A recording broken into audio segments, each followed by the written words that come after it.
Why make one more video on this game that's dying? You've got the views from the other two videos while the game was at its peak, so why make another when it's practically over and hardly anyone plays anymore? On September 20th, 2022, Gundam Evolution was released on Steam. About a week later, I streamed Gundam Evolution for the first time on Twitch.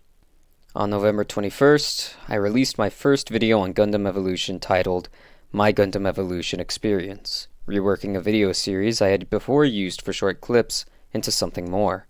On November 30th, Gundam Evolution was released on consoles. On February 3rd, 2023, awaiting Gundam Evolution's third season, I hit Twitch's affiliate goal and became affiliated just a couple of days later. On April 12th, Gundam Evolution celebrated its half-year anniversary. On July 10th, I released my second Gundam Evolution video titled My Gundam Evolution Addendum, which had undergone production 5 months prior. And on July 19th, Gundam Evolution was deemed a failure, and slated to shut down service come November 29th, a year after its console release, a little over a year after its initial release. On November 12th, I began production on the final Gundam Evolution video titled My Gundam Evolution Goodbye. Throughout its run, I stuck by Gundam Evolution since almost the beginning, through thick and thin. I was never a fan of the Gundam property before the game had released, only aware that it existed. Since then, I've watched and kept up with Gundam media and enjoyed what I had been presented with. I hope mentioning all this helps you, the viewer, understand my perspective. This video won't be like the other two. Because the game will be unavailable to play, there is no use in explaining what was left out or forgotten in the previous videos. Instead, I will make this one looking into the demise of Gundam Evolution, as a near day one player who has played until the end, as well as a tribute to the game I enjoyed so much. In order to explain how Gundam Evolution came to fail, I'll need a foundation from someone who has looked into this already. Oh yeah, you know where I'm going with this. I'll be using the token Death of a Game creator, Nerdslayer Studios' Reasons for Failure list on Gundam Evolution. Surely because he's the Death of the Game guy, he'll have really nailed the problems of the game. Excuse the passive aggressiveness, I just really like Gundam Evolution. I recommend you watch his video because it gives an easy surface level understanding of why GEVO failed. I wish to reveal more of what happened underneath the surface. So, without further ado, let's go down his checklist. First, over-monetized. This is the easiest flaw to point out with most games nowadays. Not that GEVO didn't have these. Yes, Gundam Evolution had an in-game store and in-game premium currency. Yes, it had a battle pass. But, consider the following. The game is free. You do not have to pay to play the game. I've only spent about $10 on the Season 1 Premium Pass and not $1 more. I have been able to get every Premium Pass after, just from the first alone. The over-monetization problem stems more from an in-game currency distribution problem. Since the start, Gundam Evolution has always bottlenecked players from owning more than a few paid suits. Capital, one of the main currencies, was only given for free in battle passes and later during some events.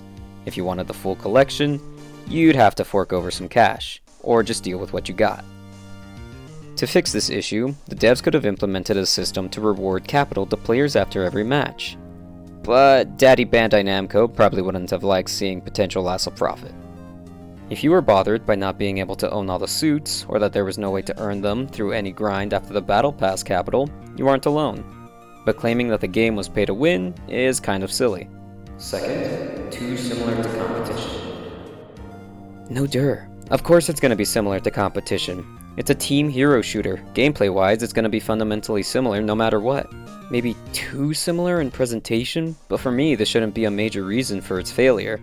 But chalk up another kill for Overwatch, because ever since it came out, no other team hero shooter has been able to match. You know, I'm starting to think people only stay on Overwatch because of the point. Third, doesn't leverage.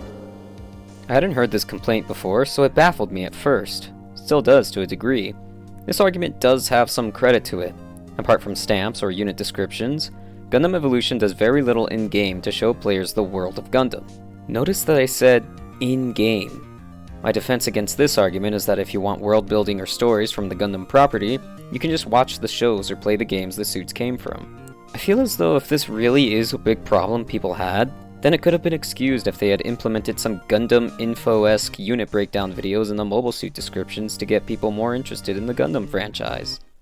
Honestly, I would have liked more noticeable maps from the series rather than generic space bases with similar color palettes. The more recent maps change things up, but it's far too late. Fourth, no community.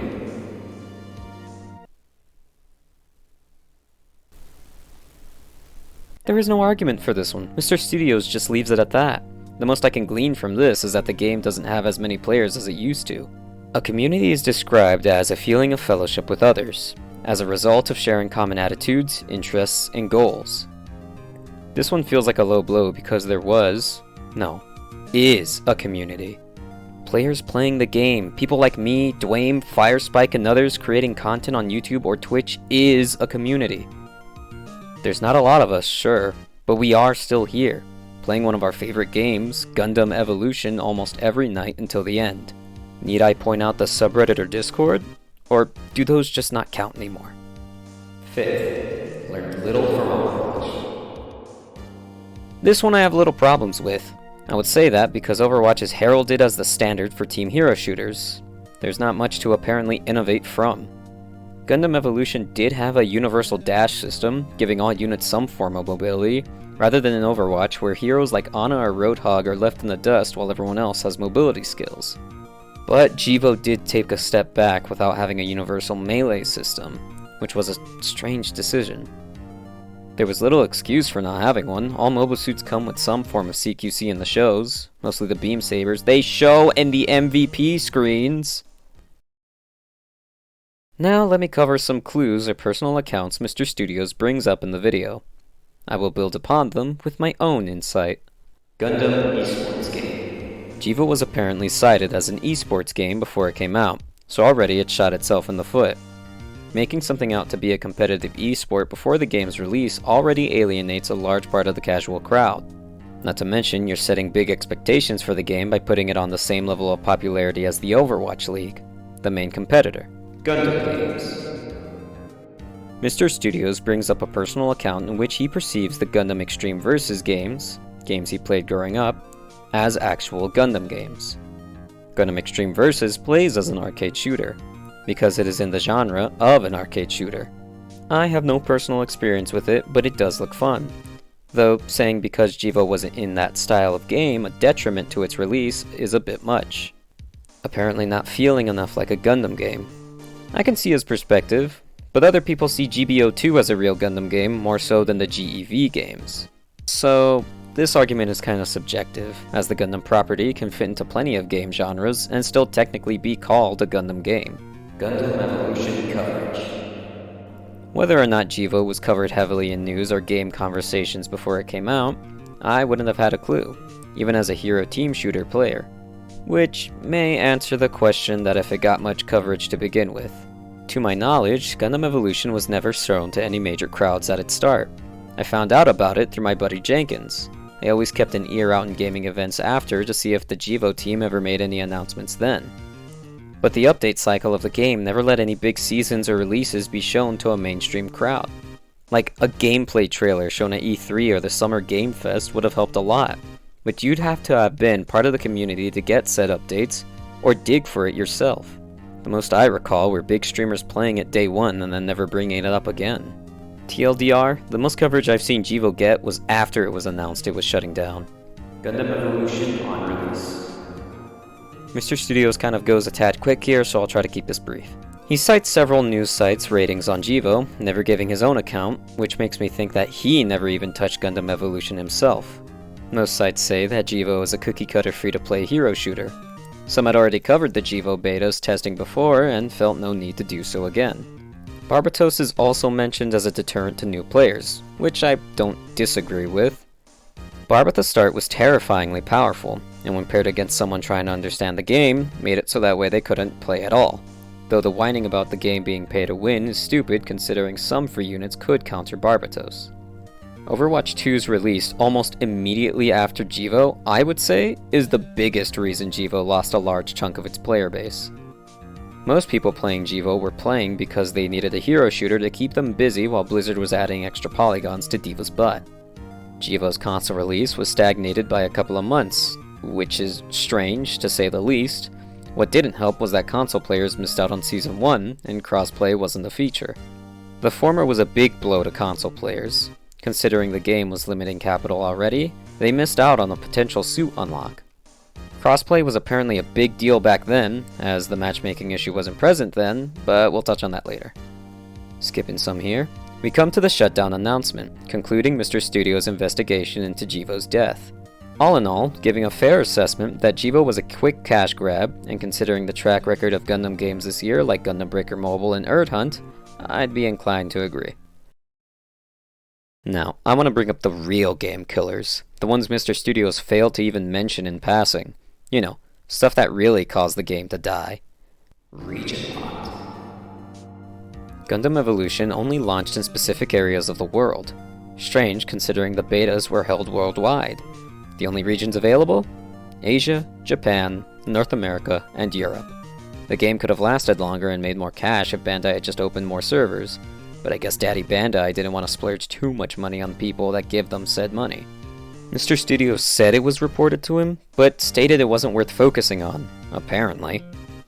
And speaking of cheaping out on cash, server chips. This is the second most important factor in the game's death. And when it's not brought up, it shows that whoever's reporting in never played much of the game in the first place. Bandai can't be bothered in investing in high-quality servers for any online Gundam game, because GEVO shares this problem with GBO too. The first few months these games were out, crash after disconnect were all that followed. Anyone who did enjoy what gameplay they could get just couldn't stand being booted from every other match and receiving a leavers penalty. Alongside this, there was no backfill implemented to compensate the bad servers, meaning games would stay one-sided or end after a certain amount of players left on a team. Or not, sometimes the game would bug out and keep going.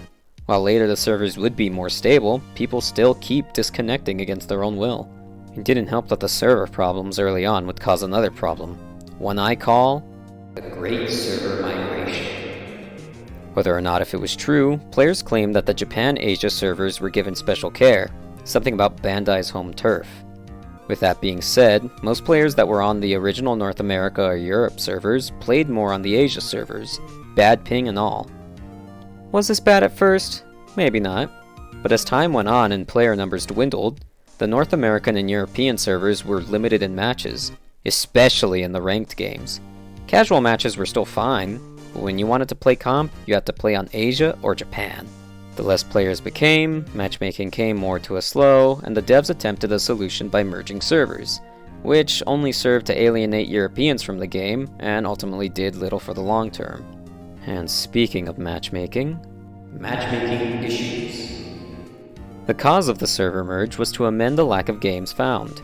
However, the only players playing on America-Europe casual servers were typically pro teams scrimming together, intimidating the more casual crowd who kept getting matched against those atop the skill ladder. This isn't made any better come the implementation of group matchmaking. The developers of GEVO wanted as fair matchmaking as possible, but if you were to queue for a match with 3 or more people, the game would prioritize matching your group with one of a similar number. It doesn't matter if one group is all new type or all golds. You're getting matched against each other because the number of people in your group, not your skill. Further alienating what remained of the casual player base on the America-Europe server. Player requests. Not the worst part, but the lack of response to the player requests didn't help win the players' hearts for the devs. Many requests for popular suits or features went largely unheard. The only ones eventually going through were challenges not being locked to certain suits, and capital being given more over time. Though the capital one took off more after the game's shutdown announcement. The monkey's paw curls. While suit requests were rampant, I can see how the devs had to cherry-pick suits for certain roles, such as Hyperion for a proper shield unit role. If the game was trying to reach the Western audience, it struggled, especially when Western audiences were more privy to Gundam shows that aired on Toonami, like G Gundam, Gundam Wing, 0080 War in the Pocket, or 8th MS Team. Due to a leak from data miners, we know that all the suits from Season 2 on were planned and in testing for the game, so most who were looking forward to their show representative knew what was to come, and had no reason to hold out hope for the future. Looking back at it, what if the half anniversary in the Hyper update was a distress sign? That so long ago they had to pump out lots of content as fast as possible to try to entice lost players back and get back in the good graces of Daddy Bandai. Unless someone behind the scenes reveals as such, we may never know when the shutdown was determined.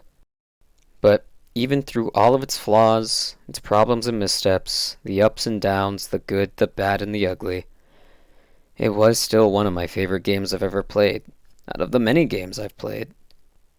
But what makes this game special was the memories I have attached to it, for over the past year alone. Milestone after milestone on Twitch and YouTube. Teammates that went from randoms to fellow casual players to friends. But what makes this video the hardest for me to make about it is that this is the first game I'll have to stop playing involuntarily, and will be unable to play no matter how much I want to. Overwatch I stopped playing because I lost interest, and if I ever feel like it, I can go back. Gundam Evolution never lost my interest, so much so I've played it on the regular, making content on it, and heralding myself as a major voice in the community, despite most never knowing my name. I wanted to do and see so much more in this game. I wanted my favorite shoot or show rep in this game like many others. But because money talks and Daddy Bandai had no faith in it, Gundam Evolution will meet its end, never to be experienced by future generations. I am an optimist though, so maybe I'll find something to fill the hero team shooter shaped hole in my heart once more. Maybe a Jivo too, and I know it's wishful thinking, but I hope they see this as a learning experience. As for me, I'll take the experience I've gained to my next endeavors, hopefully onto greater heights. But for now, I have to pay respects to the first game I'll have ever lost, never to play again through any means.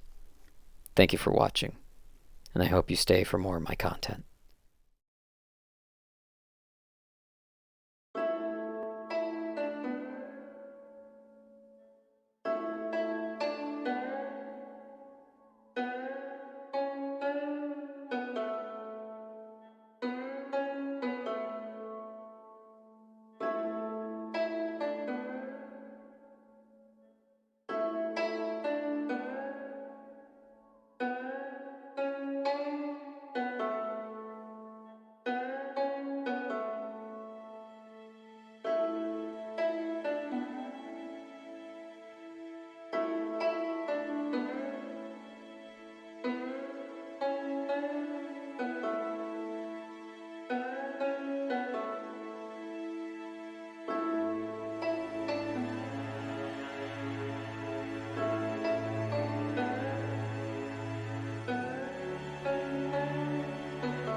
That's for my boy!